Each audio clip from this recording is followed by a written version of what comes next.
Bonjour, l'heure politique vibre au rythme des élections cantonales. Comme vous le savez, nous arpentons les routes de Mayotte à la rencontre des candidats. Et nous allons ce matin poser notre plateau sur le canton de Kanikeli, Bouéni et Bandrélé. Nous allons rencontrer Echati Morifa. Elle est candidate sur ce canton. Tout de suite, c'est son heure politique.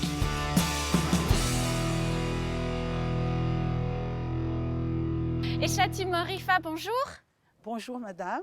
Bienvenue sur le plateau de l'heure politique. Oui, merci. Je suis ravie de vous accueillir ce matin Merci. sur la plage de Mbouanatsa, dans votre canton, là où vous êtes candidate. Oui, je vous souhaite la bienvenue dans mon canton. Merci. Donc vous êtes candidate aux élections cantonales, Oui, ici même sur le canton de Bouéni, exactement. Kanikeli, puis un petit morceau du sud de Bandrélé, c'est ça? Exactement. Alors vous n'êtes pas une nouvelle venue en politique, vous avez déjà été candidate et élue. On va repasser tout ça en revue et on va commencer, si vous voulez, par l'obtention de votre bac. Vous êtes de Canibé, Oui, une jeune femme brillante, puisque vous avez votre bac à un moment où les jeunes filles à Mayotte n'avaient pas beaucoup, c'est ça? oh, oui. Et vous Exact. êtes partie en métropole. Vous avez fait quoi en métropole? Alors, comme vous l'avez dit, je viens d'un petit village de Canibé. D'ailleurs, je salue les habitants. Donc, après mon bac, en fait, on n'était que deux personnes à avoir l'examen d'entrée en sixième. Il n'y avait que 2 personnes et donc j'ai fait toute ma scolarité au lycée de Mamoudzou, au collège puis au lycée. Après mon bac, dans les années 90, je suis partie à Besançon et j'ai entamé des études de communication. C'était à l'époque où il n'y avait rien, ni téléphone, il n'y avait pas Internet. Donc, durant toutes ces années passées à Besançon, il n'y avait aucun contact avec la famille, mais rien du tout. C'était une fille vraiment qui vient de Mayotte, pas d'électricité à l'époque, arrivée à Paris, on est dépaysé. J'imagine. Et donc, j'avais en tête vraiment la fougue. Hein. Je me suis dit, je vis en France, je laisse toute ma famille, mes parents qui sont déjà vieux, parce que je suis la dernière d'une fratrie de 8 enfants. Je suis la dernière. Donc, mes parents ne sont pas jeunes, ils sont déjà âgés. Et je suis partie faire les études. Et après mes études, je suis rentrée à Mayotte. En fait, je suis Mais pas 3 ans et longtemps. vous avez réussi vos études, il faut le dire quand même. Oui, c'est j'ai important. réussi avec beaucoup de difficultés parce que je travaillais au restaurant universitaire en même temps que les études pour avoir un complément de quelque chose. Donc pendant ce temps, je mettais de côté de l'argent. Et j'ai pu construire une case SIM à ma famille, alors que je suis étudiante. La bourse servait à payer telle chose. Ce que je gagnais au restaurant universitaire, que je le mettais de côté, tout ça. Et après un an et demi, j'ai pu économiser 12 000 francs, qui était suffisant pour construire une case SIM. C'était une fierté pour moi d'envoyer cet argent et de savoir que mes parents sont maintenant dans une case en dur de 2 pièces. Voilà, j'ai commencé comme ça. Après, je suis revenue, j'ai retrouvé mes parents. Et la case SIM? Et la case SIM, ils sont dedans, je les ai trouvés dedans. J'étais toute fière de retrouver mes parents. Après, j'ai commencé à chercher du travail. Et j'ai d'abord travaillé au SMIAM, syndicat mixte d'investissement Mayotte, juste pour 1 an. Par la suite, je suis allée travailler à la mission locale parce que Mayotte Première, en fait, RFO à l'époque, était loin pour moi. Oui, vous avez fait des études de communication. Voilà, j'avais l'occasion d'aller travailler là-bas. Mais je me suis dit, venant de Canibé, faire tout ce chemin, aller prendre la base. Donc, en fait, ça m'a coincé et j'ai dû me convertir et je suis allée vers l'insertion. C'est une sacrée conversion. sacrée conversion. Mais j'ai cette capacité d'adaptation, justement, qui a fait que je suis allée et je me suis formée dans tout ce qui est insertion. J'avais même passé des concours d'assistance sociale, etc., etc. Et je me suis formée en insertion. Et à un moment donné, j'ai dirigé la mission locale. J'étais adjointe en fait de la direction. Donc la mission locale qui s'occupe de l'insertion. De l'insertion des jeunes en difficulté, les jeunes de 16-25 ans en grande difficulté pour la plupart, des difficultés d'insertion professionnelle, mais des difficultés d'insertion tout court dans la société. Parce qu'il y en a... La santé, il y en a qui avaient fait la prison, etc. Et j'ai eu l'idée de monter une structure annexe qu'on appelait Point Santé. Et j'ai fait venir un médecin qui travaillait. Et donc, il y avait la mission locale. À côté, il y avait un médecin qui prenait en charge, en fait, les jeunes en difficulté. Et donc, j'ai travaillé aussi en milieu carcéral. D'ailleurs, aujourd'hui, quand je vois ces jeunes, c'est une fierté parce que les jeunes que j'ai rencontrés à la maison d'arrêt, avec eux, on a eu un projet de formation, etc. Pour après. Pour après la prison, en fait. Pour après la prison. Mais il y en a même qui étaient en semi-liberté. Donc, ils sortaient le matin, ils allaient en formation et le soir, ils entraient à la maison d'arrêt. Et ces jeunes-là, quand je les vois aujourd'hui, il y en a que j'ai vu récemment qui travaillent à l'hôpital. C'est lui qui m'a reconnu. Quand je passais, Madame Ouchati, quand je me dis, vous me reconnaissez? J'ai dit non, elle m'a dit c'est un tel. Et là? Ah oui, c'est un tel. Vous vous souvenez le jour où on était au tribunal, le jour où vous étiez venu à la maison d'arrêt? Eh bien, je travaille maintenant. J'ai fondé une famille, j'ai 2 enfants. Génial. J'ai dit, mais c'est génial. Il m'a serré comme ça. J'ai dit, mais... Ça fait quelque chose. Ça fait quelque chose. Je me suis dit... Je suis utile. Je suis utile. Au moins, j'ai aidé des jeunes à s'insérer. J'ai aidé des jeunes qui étaient complètement désœuvrés. Parce que quand on fait, il fait des braquages, il fait des vols, il fait de ceci. Et quand j'ai réussi à amener ces jeunes jusqu'à ce qu'ils soient insérés, qu'ils fondent une famille, je me suis dit, vraiment, j'ai donné un sens à ça.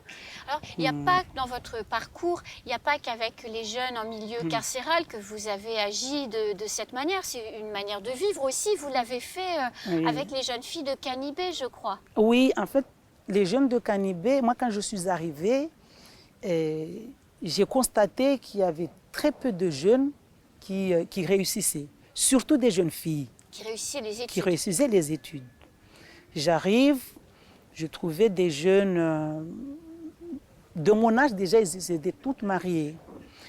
Et je me suis dit, je ne peux pas rester comme ça les bras croisés. Et là, j'ai monté une association à Canibé, association pour la promotion culturelle des jeunes femmes de Canibé. Et à travers cette association, je me suis dit, je veux lancer, je veux impulser une dynamique dans le village pour que les jeunes filles puissent aller loin dans leurs études. Et c'est à travers le débat. Comment vous avez fait? Alors, on chantait le débat, c'était tout un groupe de jeunes, mais il n'y a pas que les jeunes, parce que le débat, c'est une activité qui regroupe toutes les générations, en fait. Là, il y a les jeunes, il y a les moins jeunes, tout le monde trouve sa place.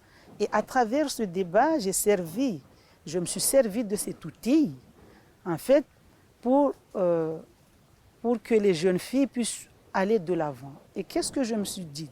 Je disais, voilà, on se regroupait tous les week-ends pour faire des entraînements de débat. Après, on allait dans d'autres villages, on sillonnait, Mayotte, on allait chanter le débat par-ci, par-là. Et moi, je disais aux filles, écoutez, parce que j'ai vu qu'ils étaient très intéressés. Alors, je veux voir les résultats scolaires. Celles qui se débrouillent bien à l'école, ils auront droit à chanter le débat quand on ira à Mjago, quand on ira à Sada, etc. Et chacun travaillait à l'école. Et une fois que je voyais les bulletins, je dis, ah, toi, oui.